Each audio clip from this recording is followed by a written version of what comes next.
Hard hitting vlogs. Hello friends, भाई आज के हमारे वीडियो का टॉपिक है बिहार के सीएम नीतीश कुमार। दोस्तों, नवीन पटनायक बदले, ममता बनर्जी बदली, लेकिन नीतीश की अकड़ बरकरार है। यही हमारे वीडियो का टॉपिक है। दोस्तों, पश्चिम बंगाल की मुख्यमंत्री ममता बनर्जी ने उड़ीसा के सीएम नवीन पटनायक की राह पर चलना शुरू कर दिया है। अब वे केंद्र से टकराव के मूड में नहीं दिखती। इसके उलट बिहार के मुख्यमंत्री नीतीश कुमार केंद्र से अब तक अपनी नाराजगी का इजहार करने में ही लगे हैं। हालांकि तीनों मुख्यमंत्री क्षेत्रीय दलों के नेता हैं। नवीन पटनायक 2023 में अब तक के सर्वाधिक 23 साल तक पश्चिम बंगाल की वाम मोर्चा सरकार के नेता बतौर सीएम रहने वाले ज्योति बसु का रिकॉर्ड तोड़ेंगे। दूसरे सर्वाधिक कार्यकाल वाले बिहार के सीएम नीतीश कुमार होंगे, जिन्होंने कुछ महीने छोड़कर तकरीबन 17 साल लगातार इस पद पर गुजार दिए। ममता बनर्जी तीसरी बार 2021 में सीएम बनी है। फ्रेंड्स, नवीन, ममता और नीतीश में एक बात आम है कि कभी न कभी ये भाजपा के साथ रहे। नवीन पटनायक एक बार तो नीतीश कुमार 3 बार भाजपा से हाथ मिलाकर सीएम बने, लेकिन ममता बनर्जी ने अपने दम पर अकेले वाम मोर्चा शासन का अंत किया। फिलवक्त तीनों ने भाजपा का साथ छोड़ दिया है, लेकिन भाजपा की अगुवाई वाली केंद्र सरकार से रिश्तों की बात करें तो नवीन पटनायक की कभी कोई उल्लेखनीय अनबन अब तक नहीं हुई। उनकी अनबन तो कांग्रेस शासित केंद्र की यूपीए सरकार से भी कभी नहीं रही थी। उन्हें ज़रूरत की सारी सहूलतें केंद्र से मिलती भी रहीं। दोस्तों, ममता बनर्जी भी 2021 के बंगाल विधानसभा चुनाव के कुछ दिनों बाद तक भले भाजपा, खासकर पीएम मोदी और केंद्रीय मंत्री अमित शाह से नाराज़गी जाहिर करती रहीं, लेकिन अब उनका मन मिजाज भी बदल गया है। अब तो बात बात पर केंद्र से टकराव के मूड में नहीं है। इसके 2 हालिया उदाहरण काफ़ी हैं। हाल ही में G20 को लेकर होने वाली पीएम मोदी की बैठक में ममता ने शिरकत की, और 30 नवंबर को होने वाली राष्ट्रीय गंगा परिषद की बैठक में भी वो पीएम के साथ मौजूद दिखेंगी। केंद्र से टकराव टालने की दिशा में इसी महीने कोलकाता में केंद्रीय गृह मंत्री अमित शाह की अध्यक्षता में हुई ईस्टर्न जोनल काउंसिल की बैठक में भी वो शामिल थीं। सौहार्द का आलम ये कि असेंबली इलेक्शन में चले तीखे शब्दवान के दर्द को भुलाकर उन्होंने अमित शाह का अपने दफ्तर में स्वागत भी किया।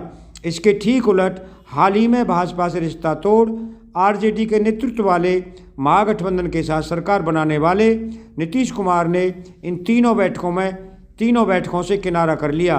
अमित शाह के साथ बैठक में आरजेडी नेता और डिप्टी सीएम तेजस्वी यादव को उन्होंने भेजा था। पीएम की बैठक में भी वे तेजस्वी यादव को ही भेज रहे हैं। दोस्तों, क्षेत्रीय दलों में बीजू जनता दल के नेता नवीन पटनायक मार्च 2023 में बतौर मुख्यमंत्री ज्योति बसु के रिकॉर्ड की बराबरी कर लेंगे। ज्योति बसु 1977 से 2000 तक लगातार 23 साल तक पश्चिम बंगाल के मुख्यमंत्री रहे। नवीन पटनायक ने 2000 में उड़ीसा के मुख्यमंत्री के रूप में पदभार संभाला। उसी साल ज्योति बसु के उत्तराधिकारी के रूप में बुद्धदेव भट्टाचार्य मुख्यमंत्री बने थे। तब ज्योति बसु की उम्र 86 साल हो रही थी और वे उम्र के कारण हुई स्वास्थ्य की परेशानियों से जकड़ने लगे थे। दोस्तों, ज्योति बसु के कार्यकाल को लेकर ये माना गया था कि उनका रिकॉर्ड शायद ही कोई तोड़ पाए, लेकिन नवीन पटनायक न केवल ज्योति बसु के रिकॉर्ड की बराबरी करने जा रहे हैं, बल्कि उससे आगे निकलने के रास्ते पर भी हैं। 77 साल के पटनायक ने अपना आखिरी चुनाव 2019 में जीता था। उनका कार्यकाल 2024 में पूरा होगा। उनके कार्यकाल की खासियत ये रही कि केंद्र से बिना टकराए वे सारी मदद लेते रहे और चुपचाप अपने राज्य के विकास में जुटे रहे। दोस्तों, पीएम मोदी से नीतीश कुमार की नाराज़गी नहीं है।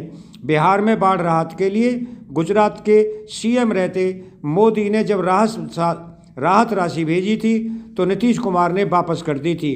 गुजरात दंगों के लिए वे मोदी को जिम्मेदार मानते थे और इसी वजह से उनकी मदद वापस कर दी थी। बिहार में भाजपा के साथ सरकार चलाते रहने के बावजूद उन्होंने साफ कर दिया था कि भाजपा के लिए बिहार में चुनाव प्रचार के लिए भाजपा के दूसरे नेता भले जाएं, पर मोदी को बिहार की धरती पर पैर नहीं रखने देंगे। एक बार तो मोदी के साथ आयोजित भोज का कार्यक्रम भी उन्होंने ऐन वक्त पर रद्द कर दिया था।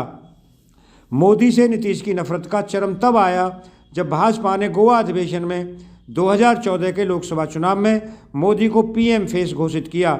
नीतीश ने तब भाजपा से कुट्टी कर ली थी। हालांकि कभी भाजपा तो कभी आरजेडी के साथ नीतीश का आना जाना लगा रहता है। पीएम बनने के बाद मोदी से उनकी मुलाकातें भी हुई हैं। इस बार भाजपा से अलग होने के बाद उन्होंने फिर मोदी से आंख चुराना शुरू कर दिया है। फ्रेंड्स, नीतीश कुमार कह चुके हैं कि अब बिहार को आगे बढ़ाने का काम तेजस्वी यादव ही करेंगे। 2025 का विधानसभा चुनाव महागठबंधन तेजस्वी के नेतृत्व में ही लड़ेगा। संभव है कि ऐसी महत्वपूर्ण बैठकों में उन्हें भेजकर नीतीश उनको प्रमोट करना चाहते हों। हालांकि जिस तरह आरजेडी की ओर से तेजस्वी के लिए सिंहासन खाली करने का दबाव नीतीश पर पड़ रहा है, संभव है कि ऐसे आयोजनों में तेजस्वी को भेजकर वो विश्वास दिलाना चाहते हैं कि सब तो तेजस्वी ही कर रहे हैं।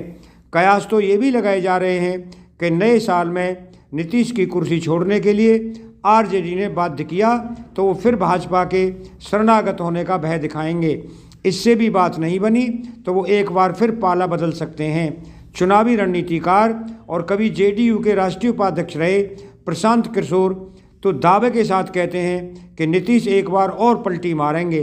अब भी भाजपा से संबंध जोड़े रखने के लिए उन्होंने अपने दूध छोड़ रखे हैं।